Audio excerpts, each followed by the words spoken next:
Today I'd like to share with you 7 property investment mega tips that are going to really help you, especially if you're a relatively new property investor.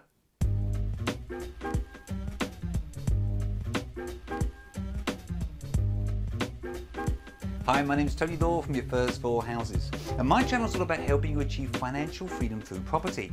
If this is your first time here, be sure to subscribe to the channel and click the bell notification icon so that you don't miss out on any of the free content that I give you each and every week. So today is going to be 7 quick tips that are going to really help you on your property investing journey, especially if you're relatively new to this sort of property investing world.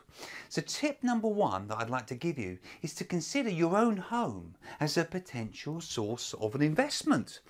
People often don't really talk about this, but I think there are some really big advantages to doing so, not least of which is a bigger tax advantage.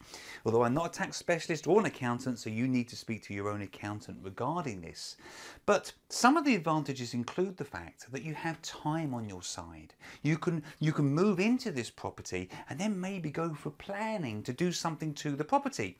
For example, could you take the property and split it vertically into 2 separate houses or horizontally into 2 flats? Maybe you could build something in the garden. Now this is something that I've done before, and it's a great way of adding really substantial value. In this particular case it made me over £100,000 in profit, and I didn't even build the thing, I just sold it on as it was. Tip number 2, don't be afraid to walk away if the property isn't a good enough deal for you. Do you know what? This is a business decision. You don't want to become a motivated buyer. Dare I say, you need to think with your head, not really with your heart here. And ultimately, I always encourage people to just let the numbers do the decision-making process for you. And if it isn't the right deal for you, walk away. Do you know what? There's going to be other deals out there, other better deals out there. Don't become a motivated buyer. Tip number 3, be pessimistic. I'm pretty good at being pessimistic, if I'm being honest with you.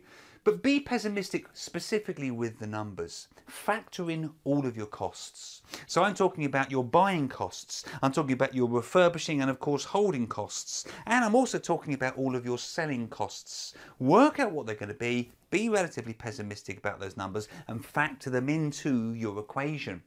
Also, interest rates. Do we think they're going to stay where they are, which at the time of filming is pretty much on the floor? Of course they're not. They're ultimately going to go up. If they go up to a higher rate, will this still be a good investment for you? On this subject, make sure that at the moment you're securing really good mortgage deals. Become tax efficient. I've said this many times before, but I think there's a real advantage to going and speaking to a tax specialist, somebody who's very property savvy, and seeking their advice on the form in which you should be buying and holding properties. And the last thing on this subject, factor in voids. Again, be a little bit pessimistic about those numbers. Factor in voids because, do you know what? In my experience, property investors often don't do this, and it can have a really negative impact on those numbers. Tip number 4 is education. Do you know what? There are some real benefits in investing in some form of education. Property education gives you the edge over everyone else that's just going on to Rightmove each night and sort of typing in and looking for the same type of properties. If you get a little bit of education, you'd be amazed at how many other ways there are to structure deals, how many other ways there are to help highly motivated sellers.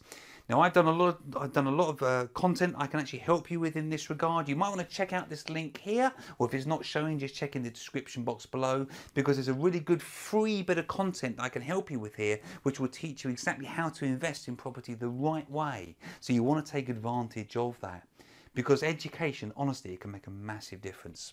By the way, if this stuff's helping you, I would love it if you could take a moment just to click on that thumbs button down there. It really helps me if that's okay. Tip number 5. We're going to have to talk about location. We've all heard location, location, location, but actually this may not be the perfect road in the perfect area. It actually needs to align with your strategy, whatever that strategy might be. So for example, if your strategy is holiday lets, which at the time of filming is something that my wife and I are really interested in, you need to consider the shoulder months. Let me explain what I mean there. It's going to be really easy for most holiday lets to let that property out in July and August and Easter and probably Christmas as well. You need to consider the shoulder months, i.e. before the summer and after the summer, and any other kind of maybe activities that are going on in that area that will enable you to fill that property at times when other property or holiday lets aren't able to let. Things like students, if your property is a student property, make sure that it's in the right area.